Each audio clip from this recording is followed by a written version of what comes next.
Après Alpha Tauri, c'était au tour d'Alfa Romeo de présenter sa monoplace pour la saison 2021, la C41 qui a été présentée à Varsovie en début de semaine.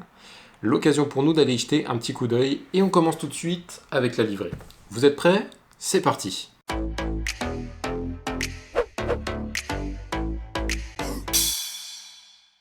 Cette année encore, le groupe Sauber renoue son partenariat avec la Scuderia Ferrari, à savoir nommer l'écurie Alfa Romeo Racing et également placer un des pilotes de l'académie de la Scuderia. Ce partenariat est accompagné cette année d'une présence un petit peu plus importante du groupe pétrolier polonais Orlen. Orlen qui est le sponsor titre du pilote réserviste Robert Kubica, arrivé dans l'écurie début 2020. On rappelle que c'est ce sponsor qui avait permis à Robert Kubica de revenir en tant que titulaire chez Williams en 2019. Retour très mitigé, ce qui explique pourquoi il renouvelle son expérience en tant que pilote réserviste chez Alpha cette année. Au niveau de la livrée en elle-même, pas de grands changements, on a juste une inversion des couleurs, un peu comme l'avait fait Alpha Tauri, c'est-à-dire que le blanc passe au-dessus et le rouge passe en dessous. On peut y voir un petit clin d'œil au drapeau polonais, qui est constitué de la même façon. À part ça, toujours des petites modifications par-ci par-là, de l'emplacement des sponsors. J'ai remarqué une chose cependant, c'est que autant l'année dernière, Alfa Romeo avait choisi de faire la promotion de son Stelvio, au niveau des flancs latéraux à côté de la caméra embarquée, autant cette année c'est la Giulia GTA qui est à l'honneur. C'est un petit détail, mais ça valait le coup de le dire. On peut maintenant passer à la monoplace.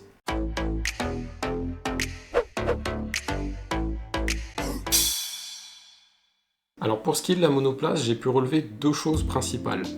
La première, c'est le fait que Alfa Romeo soit la première écurie motorisée par Ferrari qui a été présentée cette année. L'évolution que la Scuderia a pu apporter au moteur a l'air d'avoir eu des répercussions sur la forme du capot moteur à l'arrière de la monoplace. Je pense que l'évolution du groupe propulseur italien a un peu modifié l'emplacement et l'aménagement de l'espace arrière. Ensuite, second changement, ça concerne l'aérodynamique. Alfa a donc choisi d'utiliser ses jetons de développement pour miser sur le museau et l'aileron avant plus particulièrement. On remarque que les flaps au niveau de l'aileron avant sont légèrement remontés pour aller toucher les extrémités et que la base de l'aileron a été un peu modifiée. On a des espèces de deux creusets qui permettent sûrement une amélioration de la circulation du flux d'air sur les côtés de la monoplace. Au niveau du museau, on peut constater un affinement de celui-ci qui rappelle un peu celui qu'on avait sur la monoplace de 2018, la disparition des petites narines et donc globalement un élément qui est beaucoup plus fin. Pour le reste, vous commencez à connaître la musique, les modifications sont minimes à cause du gel des châssis. On peut maintenant passer au duo de pilotes.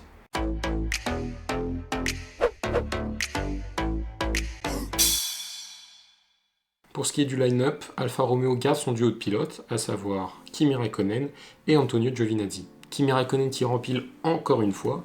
On rappelle qu'il a 41 ans, qu'il va débuter sa 19e saison en Formule 1, ce qui fait de lui le pilote avec le plus d'expérience et de loin. Globalement, on peut dire qu'il prend la vie du bon côté depuis que Ferrari a décidé de l'échanger contre le jeune prodige Charles Leclerc à la fin de la saison 2018. Il nous l'a clairement dit dans la saison 2 de Drive to Survive. Kimi, il conduit parce qu'il aime ça, et le jour où il trouvera que ça ne l'intéresse plus, il prendra sa retraite. Sa stabilité et son expérience sont un plus pour Alfa Romeo. Kimi reste le benchmark, le modèle à suivre pour son jeune coéquipier Antonio Giovinazzi. Giovinazzi, donc le pilote italien qui entame sa 3e saison en tant que titulaire chez Alfa Romeo. On rappelle qu'il est membre de la Ferrari Driver Academy et que donc c'est Ferrari qui a choisi de le placer dans le second baquet de Sauber Alfa Romeo. Ce qu'on peut remarquer chez Antonio, c'est qu'il y a eu une réelle progression entre sa première saison 2019 qui était assez chaotique. 2020 était une saison relativement bonne pour lui. Il a réussi à égaler Kimi Räikkönen au championnat. Rappelons qu'en 2019, Räikkönen l'avait battu de 43 contre 14, alors que 2020 a été un match nul pour les deux pilotes puisqu'ils ont tous les deux marqué 4 points. En Formule 1, la progression ne suffit pas, il faut performer. Je pense que s'il veut garder sa place en Formule 1 l'année prochaine, il va falloir qu'il performe, à savoir qu'il batte Kimi. Il y a beaucoup de jeunes loups dans la Ferrari Driver Academy qui n'attendent que ça de pouvoir rejoindre la Formule 1. On a Callum Ilott et Robert Schwartzman pour ne citer qu'eux. On passe maintenant aux ambitions de l'écurie suisse pour la saison à venir.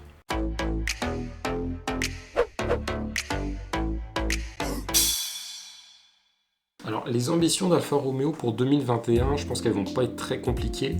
Avec le nouveau moteur Ferrari, je pense qu'ils vont essayer de maintenir le cap, à savoir rester devant Haas et Williams, qui étaient leurs principaux concurrents en 2020. Avec le jet des châssis, ça me paraît impossible d'aller chercher AlphaTauri, qui est beaucoup trop loin avec une monoplace clairement meilleure qu'eux. Il y a un duo de pilotes qui fonctionne, un moteur qui devrait être meilleur, donc on peut penser qu'ils vont essayer de rester et de consolider cette 8ème place au championnat constructeur, mais je pense pas qu'ils iront chercher beaucoup plus loin. En tant que backmarker, la seule chose qu'ils peuvent espérer, c'est essayer d'aller chercher des gros points quand les occasions se présentent, notamment comme l'avait fait Giovinazzi au Brésil en 2019. Alfa Romeo fait partie des écuries qui attendent avec impatience le changement de réglementation en 2022, à savoir pouvoir remettre les choses à plat et essayer d'aller rejoindre le midfield. Donc voilà, c'est tout pour cette vidéo sur la présentation de la C41. J'espère que ça vous a plu. Si c'est le cas, n'hésitez pas à liker, vous abonner si ce n'est pas fait. Et puis moi, je vous dis à très bientôt pour la présentation de la Red Bull de 2021. Allez, ciao!